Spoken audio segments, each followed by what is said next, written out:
परेशान हूँ। मेरी साथ में बार बार झगड़ा करते हैं रेशमा, कैफ, आमिर, आरिस और करवाता है चरण बच्चा। मुझे इंसाफ चाहिए। अब भी वे मेरे बच्चों की तरफ हमला करता है। चरण सिंह रास्ते में मिलता है, मेरे बच्चों को कहता है इनके अपने लड़कों से, रेशमा के लड़कों से, आरिस से, आमिर से इनसे गैंडेप करवाऊंगा और इन्हें गैंडेप करवा कर इन्हें मरवाऊंगा। हम डर की वजह से अपने बच्चे स्कूल में भी नहीं भेज रहे। मैं दूध लेने गई थी, वहीं से पीछे पीछे आकर मुझे धमकाने लगा कि तुम्हारा तो मर्डर करूँगा मैं।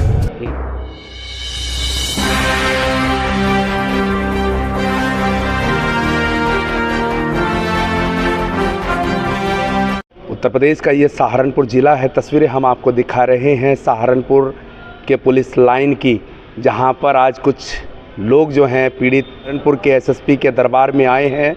काशीराम कॉलोनी के ये रहने वाले हैं। अपने बच्चों को ये साथ लाए हैं। 2 इनके बच्चे छोटे हैं, 3 बेटियां हैं और ये खुद 2 हैं, पति और पत्नी। आखिर क्या इनकी समस्या है, पूरी बात जानेंगे। क्या इनके साथ घटना घटी है और किस तरह का न्याय ये चाहते हैं, क्योंकि आज योगी की सरकार है। उत्तर प्रदेश में भय मुक्त वातावरण की बात सरकार करती है, पुलिस प्रशासन करता है, लेकिन आखिर कैसा भय इनको बना है कि आज ये बड़ी मुश्किल से अपना एक घर बार छोड़कर यहाँ पर कप्तान के दरबार में पुलिस लाइन में आए हैं। जानेंगे पूरी बात इनकी ज़ुबानी। जी, क्या नाम है आपका?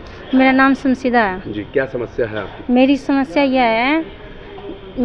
यह है, मैं काशीराम कॉलोनी से आई हूँ। मैं बहुत परेशान हूँ। मेरी साथ में बार बार झगड़ा करते हैं रेशमा, कैफ, आमिर, आरिस और करवाता है चरण सिंह करवाता है, धमकी देता है सरकारी नौकरी की। और जो भी मेरे बच्चे स्कूल जाते हैं, लड़कियाँ हैं मेरी, जो मेरी स्कूल में जाती है लड़कियाँ, उनके आरिस, आमिर उनके पीछे लगते हैं। इन्हें हम पकड़ेंगे। और कौन सी काशीराम कॉलोनी है? दिल्ली रोड काशीराम कॉलोनी, मवी कला वाली। जी, मई कला। क्या पूरा प्रकरण है, पूरा शुरू से बताइए कि क्या हुआ आपके साथ? मेरे साथ ये था, मेरी बच्ची लड़की, बड़े वाली लड़की आयशा दूध लेने के लिए गई थी।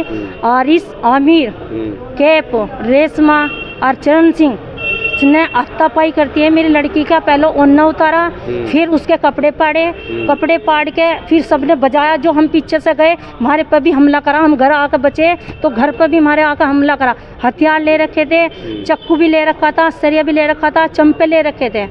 उनसे मार पिटाई करी। मेरे मोहल्ले पड़ोस वालों ने मुझे छुटाई, अन्य मुझे जान से मार के मुझे चले जाते, मेरी बच्चियों को भी, मुझे भी। मेरा आदमी मौजूद है नहीं था, मजदूरी करता है, सुबह लेकर जाता है 7 बजे, रात को 11 बजे पड़ता है। मेरा आदमी मजदूरी आदमी है। मैं भी कोठियों में काम करती हूँ। इसके बाद क्या पुलिस में अपनी शिकायत दर्ज? मैंने पुलिस में शिकायत करी थी, मेरी कोई सुनाई नहीं हुई। कहाँ पर आपने अपनी? मैंने क्या नाम, एक सदर थाने दी थी, मैंने एक चौकी में दी थी, एक SSP के यहाँ दी थी पहले। अच्छा, मेरी कोई कार्रवाई नहीं हुई। आए दरोगा, उसने कहा तुम्हारी कार्रवाई चल रही है। अगर मुझे लगता नहीं मेरी कोई कार्रवाई हो रही। मुझे धमकी देते हैं। अब भी चरण सिंह मेरे दरवाजे के साथ जाता है, आता है और धमकी देता है। मैं अपना कुंडा लगा लेती हूँ डर की वजह से, कभी मेरे पर हटका हमला कर दे। मुकदमा दर्ज हुआ है उनका? जी, मुकदमा उनका ज़्यादा लिखा, मेरा लिखा नहीं। जो मैंने नाम लिखवाए थे चरण सिंह के, मैं वही नाम कटवा दिया है अधिकारियों के। चरण सिंह ने कटवाया। किससे? किसी अधिकारियों को देकर, पैसे देकर कटवा दिया नाम। अच्छा जी। तो अब आप कप्तान साहब से क्या गुहार लगा? मैंने कप्तान से यूँ कहा, जी मेरी छोटी छोटी बच्चियाँ, मुझे इंसाफ चाहिए। अब भी वे मेरे बच्चों की तरफ हमला करता है। चरण सिंह रास्ते में मिलता है, मेरे बच्चों को कहता है इनके अपने लड़कों से, रेशमा के लड़कों से, आरिस से, आमिर से इनसे गैंडेप करवाऊंगा और इन्हें गैंडेप करवा कर इन्हें मरवाऊंगा। हम डर की वजह से अपने बच्चे स्कूल में भी नहीं भेज रहे। हम बहुत परेशान हैं। हम गरीब आदमी हैं। हम माफ़ी मांगते हैं। हमें इंसाफ चाहिए अपने बच्चों के लिए। हमें इंसाफ दे दो। हमें डर हो रहा है उसका। चरण सिंह का नौकरी की धमकी देता है, हमें बार बार नौकरी की धमकी देता है। इन पर लट बजाओ और इन्हें यहाँ काशीराम से निकाल लगे। हम क्यों निकालना चाहते हैं? वो निकालना नहीं चाहता है। ये जो जिनकी साथ ये रेशमा के साथ लगा हुआ है, इनसे नु कहता है इनमें अच्छा लड़ाइया बजवा के मुझे यो कमरा चाहिए। इनसे क्यों चाहिए कमरा? जब आप और जिसमें मेरा मकान है, मैंने उसमें रहती हूँ। 17 साल हो गए इस कमरे में मैं रहती हूँ। इस बात की चाहे मेरी इंक्वायरी कर लो, चाहे कुछ वो कर लो, मेरे गवाह चाहे 50 ले लो, मेरे गवाह यहाँ यह लड़की यहाँ रहती है। इसकी मम्मी का घर था। कितने बच्चे हैं आप? मेरे 5 बच्चे हैं। मेरे 3 लड़कियां, 2 लड़के, छोटे छोटे मेरे बच्चे हैं। मैं बहुत परेशान हूँ अपने बच्चों की वजह से। मैं कहीं काम पर भी नहीं, मैं कोठियों में काम करती हूँ, पोछा झाड़ू करती हूँ। अगर मुझे डर होता है मेरी लड़कियों को कभी कोई ये गलत ना काम करता है, मुझे डर है अपने बच्चों की वजह से।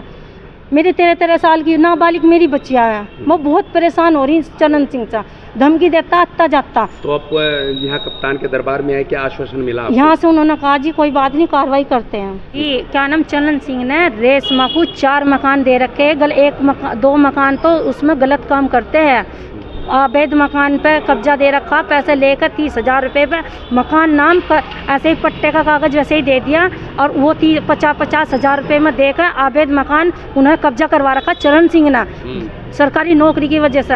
और जी क्या नाम, उसमें 2 कमरों में गलत काम करती है वो रेशमा, और वो उसकी मुमताज बहन 4 साल हो गए मुमताज उसमें रहती है।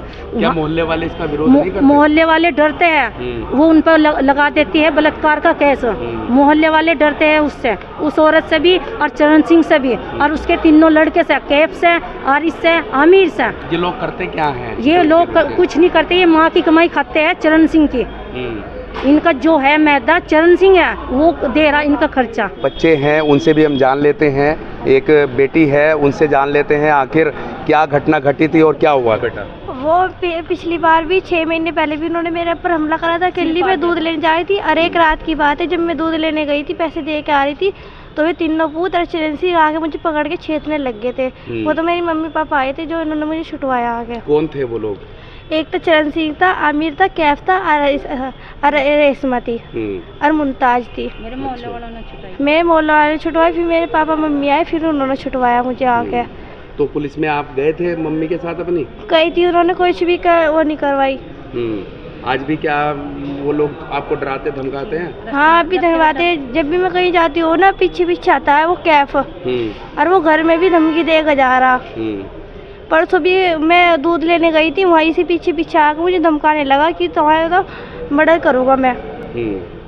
ये बात आपने अंदर बताई आपकी माता जी ने? जी बताइए। तो यहाँ पर किस तरह का एक माहौल जो है क्रिएट हो रहा है।